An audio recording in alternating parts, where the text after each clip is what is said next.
Welcome aboard. Thanks. So yeah, let's talk about my title. It's the title of a paper.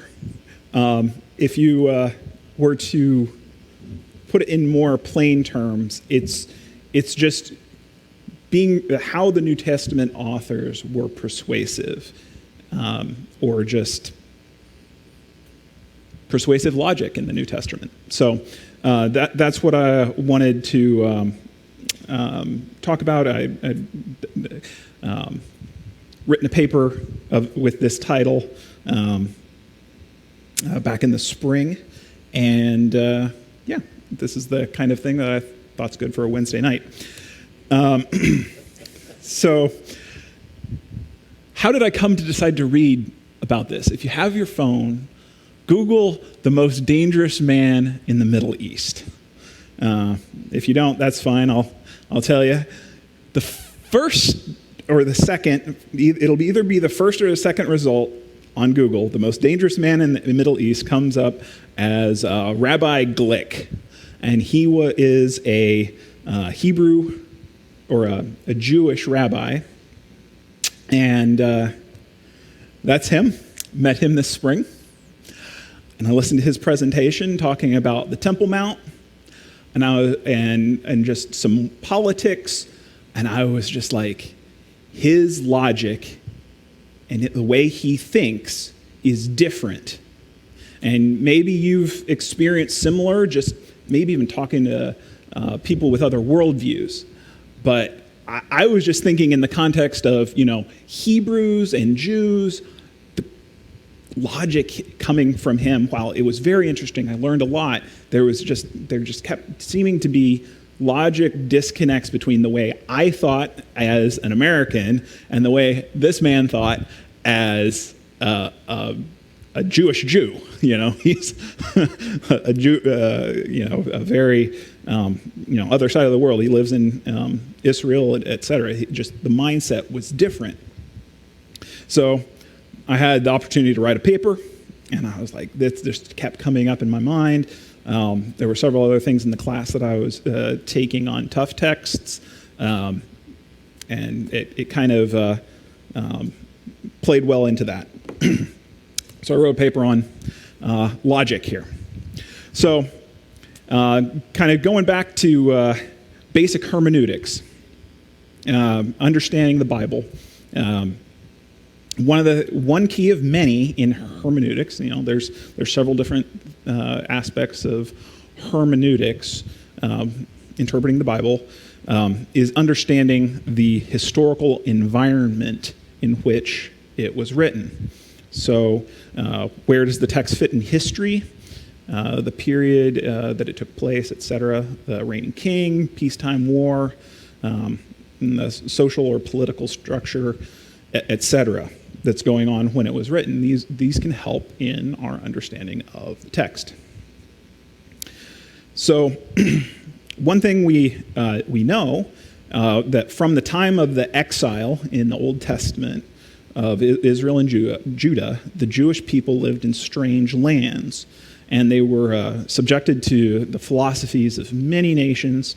When they would take on those philosophies, worshiping false gods and stuff, God would punish them, but there were still many parts of the cultures that were adopted. The Hebrew language changed over time as part of this, including adding words from other languages, and those actually can help date older texts, which actually I had a quick slide on that in the next one, but the philosophy of the culture influenced the writing.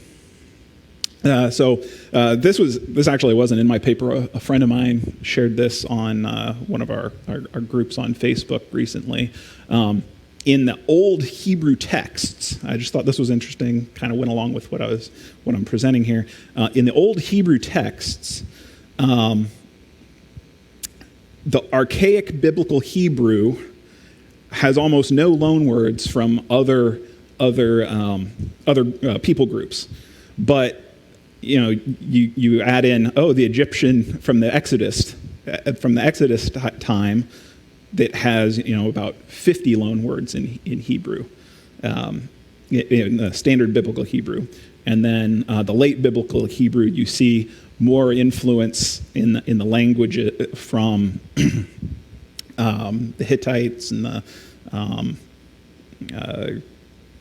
Old Iranian. So the language adopted things from the time of the exiles and etc. So kind of interesting. Not a main point here, but this is part of the historical environment. So as we move toward the New Testament, in about 300 BC, or in the, I say BC, but it's BCE these days because they want to take Christ out of it and say before current era, but I still think before Christ. The historical environment of the New Testament had a Greek philosophical occupation.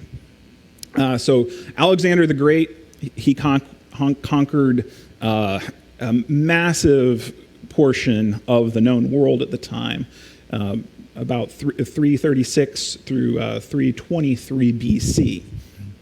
And quoting Dave Anderson here, the dream of Alexander the Great, who had studied at the foot of Aristotle for 3 years, was to Hellenize the known world. He was convinced by the superiority of the Greek philosophical thinking that he carried copies of the Odyssey, the Iliad with him as his army swept over the Medo-Persian Empire faster than a hawk dive bombing a field mouse. He wanted each of his conquered countries to experience the wisdom of Athens. So that's how you have the New Testament written in Greek, is because of Alexander the Great just coming and taking over the entire area, not leaving the Jewish people to be their own people group, which you see in the stories of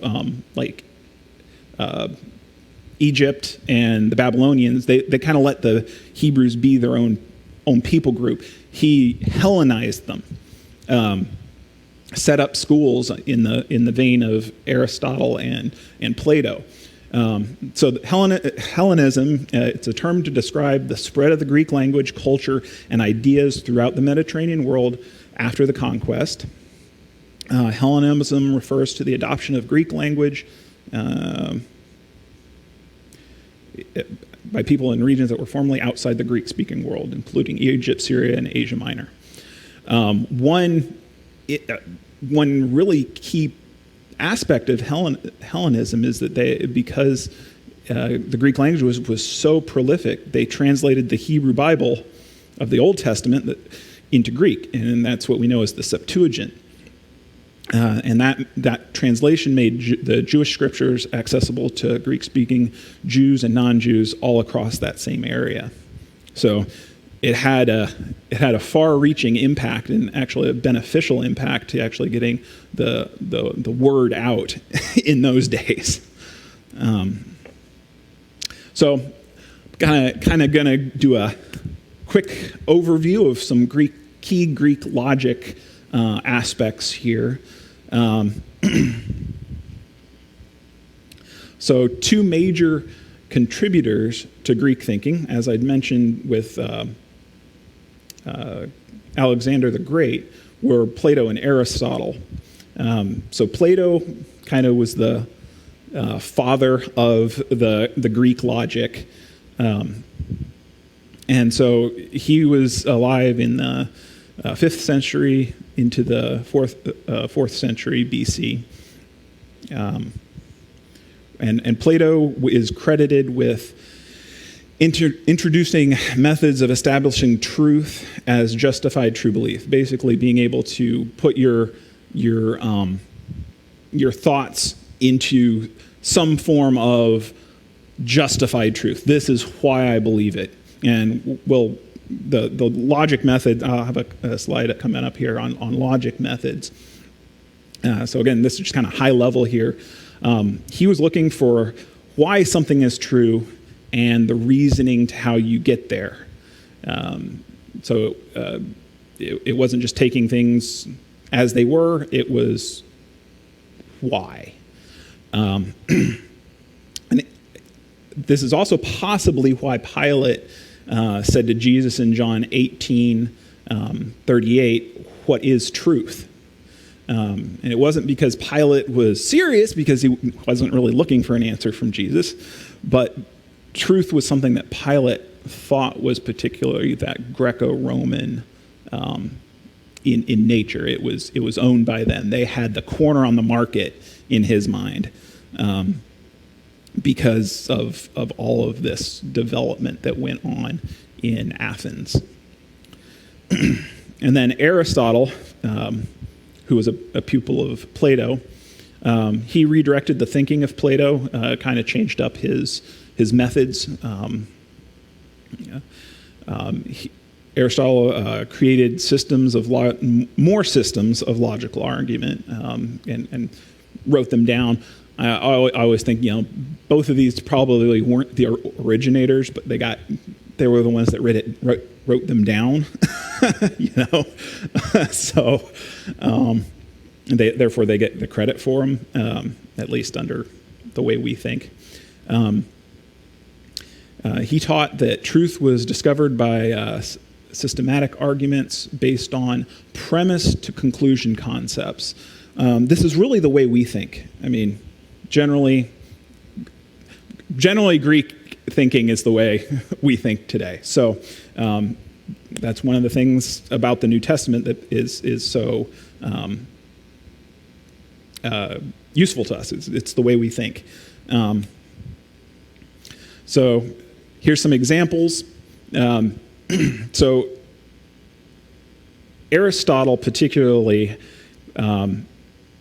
itemized the ethos, pathos, and logos. So the ethos, this refers to the credibility of the speaker or writer. And these are all appeals that he makes, or methods of appealing. This is proceeding from... this goes back to the way of showing the things you believe are true, and or just winning an argument. So the ethos, credibility, pathos, it's that winning of the argument. It's appealing to the person and their emotions.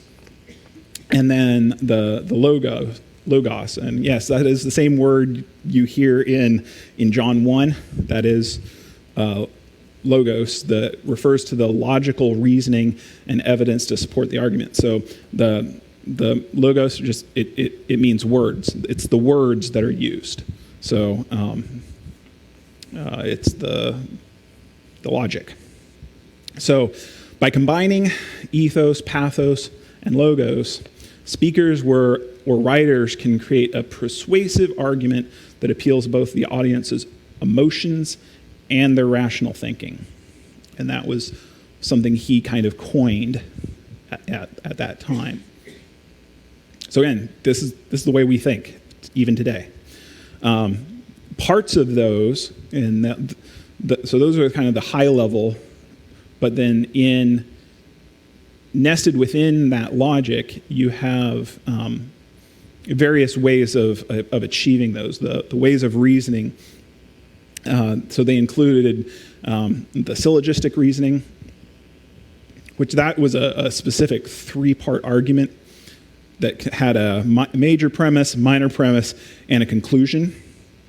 And then hierarchical categories and classes of things. And it's kind of weird, like you don't even think about it today because we classify things, we have spreadsheets, you just sort by a particular thing and it classifies something instantly. But I mean, classifying in that way is a logical approach to information or data. And so that was some of these things coming out of the Aristotle and Plato schools. So classification, it's still used in many fields in science.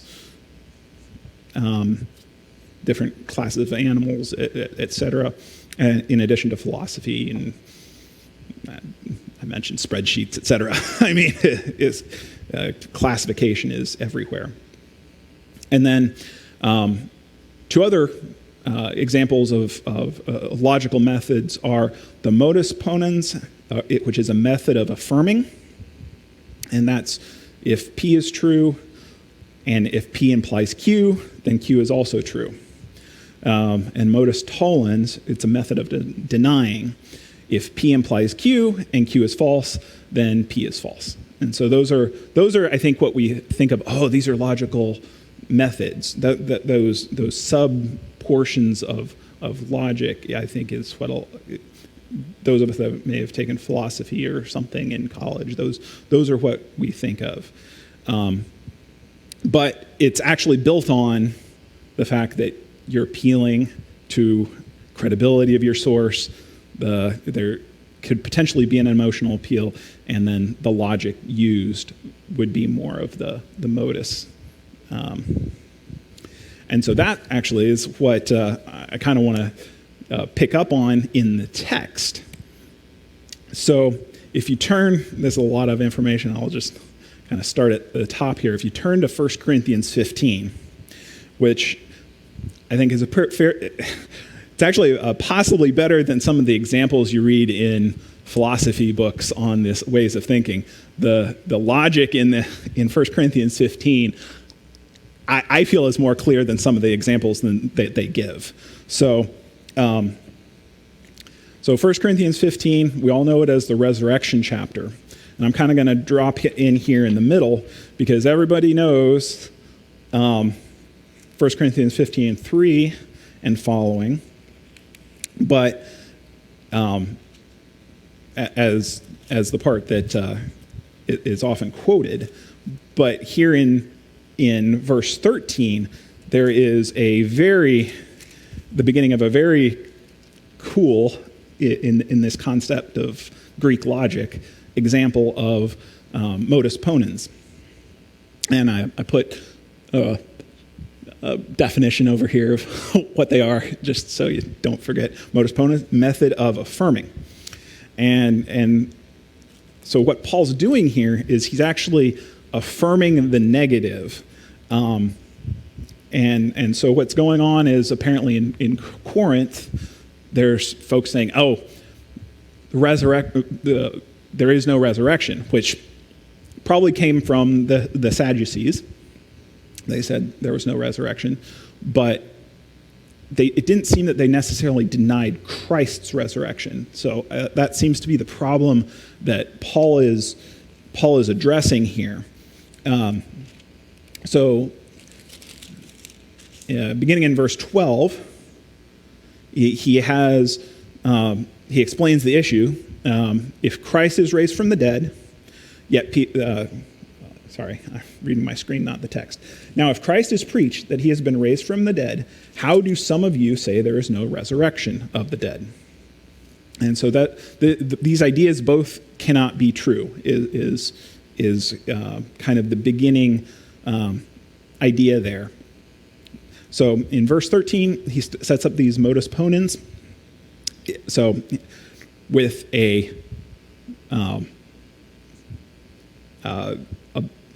an A and a B.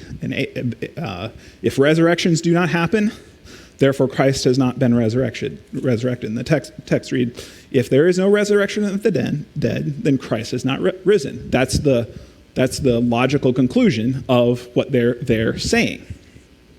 And then in verse 14, he just continues a series of modus ponens, a method of affirming. So from the conclusion of the prior one, if Christ has not been raised, therefore our preaching and faith are in vain. And then verse 16, for if the dead do not rise, then Christ is not risen. And if Christ is not risen, your faith is futile, and you are still in your sins. And those who have fallen asleep in Christ have perished. They're all of these if-then statements. And in the Greek logic, they all follow. They just connect. And then verse 19, If in this life only we have hope in Christ, we are of all the men most pitiable. So all of these modus ponens just build up based upon the prior ones. But then in verse 20, he has the method of denying. And of course, we already know 1 Corinthians 13 through, or 1 Corinthians 15, 3 through 8. But in verse 20, he says, "But in fact, Christ has been raised from the dead," which, again, using that Greek logic, it just invalidates all of these prior modus ponens, and by using this method of denying. And so you could go back through these and say, oh, Christ has been resurrected, therefore resurrections do happen. And if Christ is risen, then our preaching, since Christ is risen, then our preaching is not empty and is not vain, etc. It's actually a very powerful powerful understanding when you see that logic and how it just flips all of the logics the other way around. And actually, if you go on in 1 Corinthians 15, he hits on every one of those topics that he's presented as negatives in the modus ponens. How we have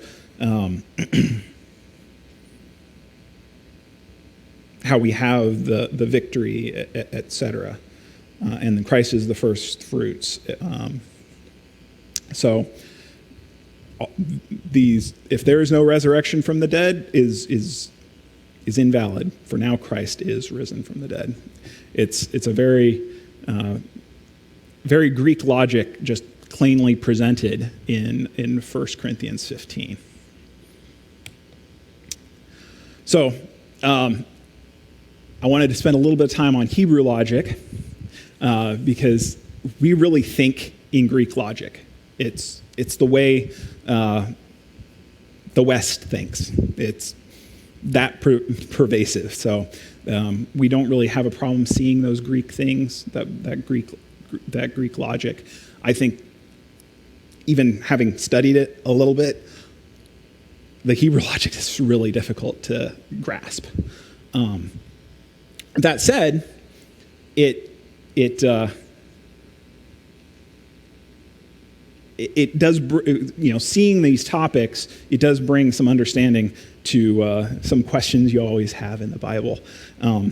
So Hebrew logic, one way is block logic. And this differs from the Greek logic that has influenced the Western world. So the Hebrews express concept in self-contained blocks of thought, which did not necessarily fit together in an obvious, rational, or harmonious pattern, at least to a Western view. It makes more sense to those with, really it's a Semitic way of thinking, because it's not strictly the Jews, it's the Semitic people. So Hebraic thinking emphasized a more complete or all-inclusive understanding of things, as picturing it as a whole and less concerned with the minutia. So, just a high-level, an overall view rather than the tiny minutia. Another interesting thing is the Hebrew view of time. So in Hebrew, the word for yesterday, or the past, is timol, which comes from the root mol, meaning in front. The Hebrew word for tomorrow, i.e. the future, is mahar, which comes from the root word ader, meaning in the back. So from a Hebrew perspective, the past is in the front and the future is behind you, which is completely different from the way I bet every one of us in here thinks. So, I mean, we all see time from the perspective of passing through it. As we've walked through the past, we see it behind us, and the future we have not yet walked through is in front of us. The Hebrews saw time from the perspective of observance. The past is known and therefore can be seen. It's in front of the observer, but the future is not known and therefore cannot be seen, and that's behind us or behind the observer. And this is just my comment. I like this thinking because we have everything Jesus that has done for us in the past in front of us. Makes your Greek head hurt, right? No. But yeah, I really like that way of thinking. It's everything Christ has done for us is in front of us. Here's an example of the Hebrew logic in the New Testament. So the layout of the Synoptic Gospels illustrates some use of block logic. Each of the Gospels presents the life and teaching of Jesus in a series of self-contained stories and teachings which are grouped together in blocks rather than chronologically. That's always bugged me. Why aren't the Gospels chronological? And this is why. They weren't written to the Greeks. They were written to the Jews in most cases. Luke, I would say, is written to the Greeks, but because it's very chronological, etc. But the fact that they're not grouped together chronologically, it's got to bug more than just me. But and this is just a outline of Matthew. You could even break it down further into his teachings on various things, like the Sermon on the Mount. That's a group of teaching on God's law, etc. There's grouping of the topics, and that's an example of this block logic. So that's kind of a high-level overview of some of the logic systems presented in the New Testament. And I like this word. It also kind of goes back to the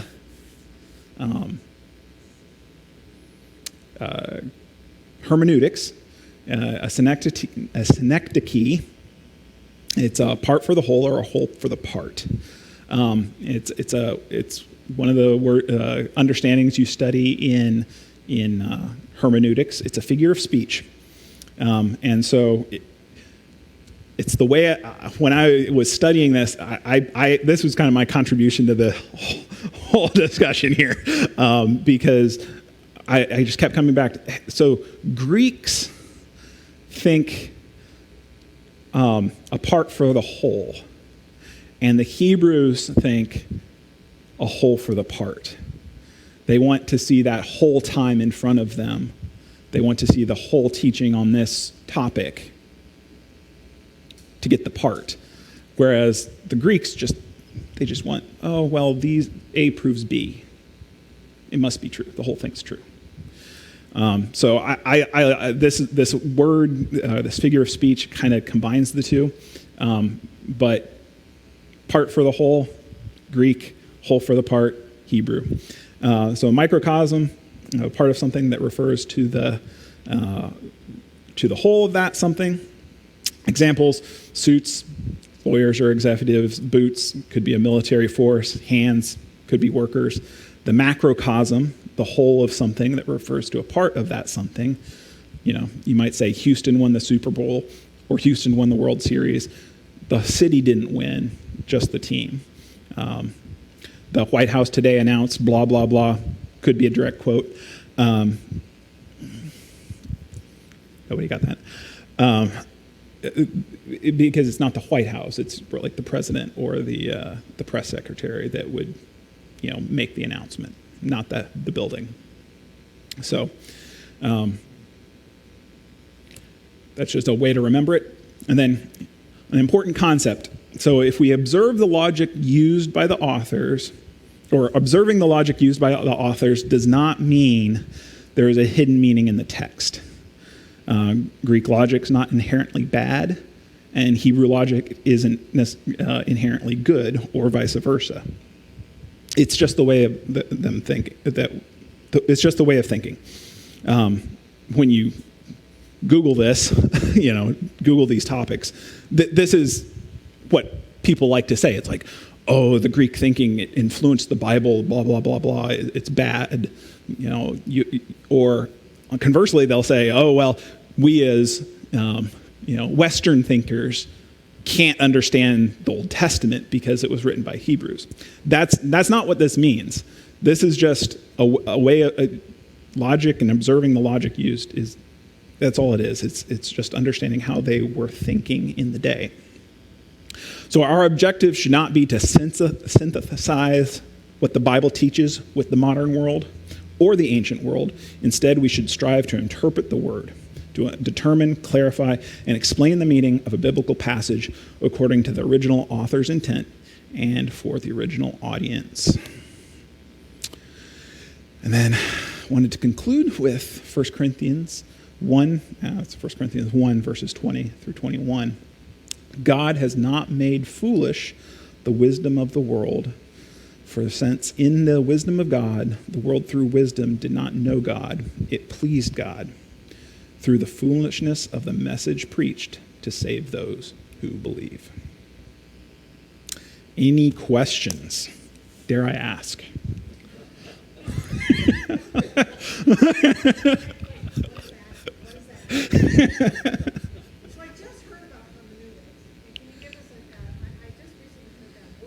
Okay. Sure. Hermeneutics is a method of understanding the Bible, or method of interpretation of the Bible. Does it apply just to the Bible? It's used most common in the Bible to reference the Bible, but it may be broader than that. Yeah. Would you pronounce that word? Hermeneutics? The last one, synecdoche? Oh, synecdoche. Synecdoche.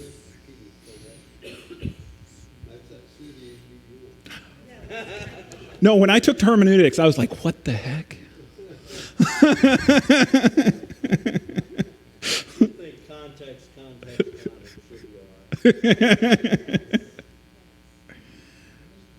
Yes.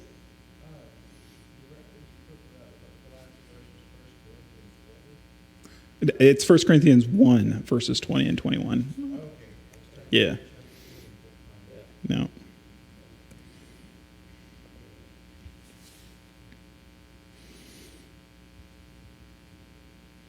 Anything else? It's hard to wrap your head around people thinking logic, different kinds of logic. Oh, yeah. And that's, looking back in the Bible times, especially the 3-day period, it's like, well, Jesus kind of died only half a day, a full day in the grave, and then, buried in the morning. But that is 3 days in the Jewish way of thinking. It's a whole. Right.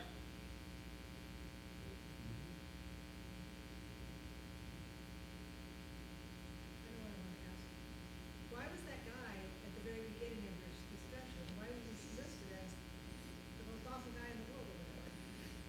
Because he wants all of the 4 religions in Jerusalem to have access to the Temple Mount, and therefore he's been labeled as the most dangerous man in the world, or dangerous man in the Middle East, not in the world. No, no.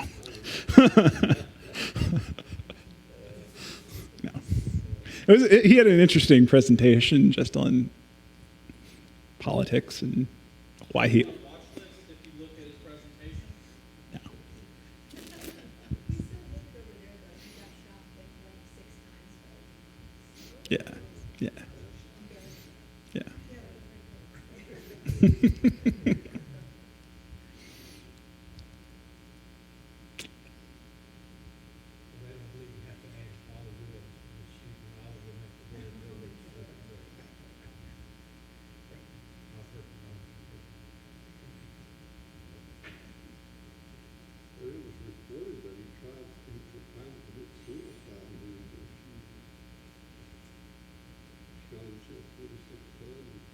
Who is this? Oh, you've heard of him? Gotcha. So where did you meet this guy? This guy, we heard of his presentation at what's the name of that ministry? Hanani, and that is a Messianic Jewish group. And so we heard it announced that he was going to speak, and everybody's like, oh. So we looked him up, and I'm like, yeah, he might be worth going to listen to. That was all that was. So, any other questions? All right. Well, I appreciate your time. Thank you. Appreciate it, Greg. And good refresher on that Greek logic and Hebrew logic. You know, just they're different east and west. And so, yep. But when you go back and interpret Scripture, it's good to keep in mind those things, because most of them were, you know, if they're writing from the Greek logic, it's going to be different than if they're writing from Hebrew logic. So just good to keep those things in mind. So. All right. Well, we're going to divide up for prayer. We haven't done that in a couple of weeks, so we're going to go ahead and divide up. You've got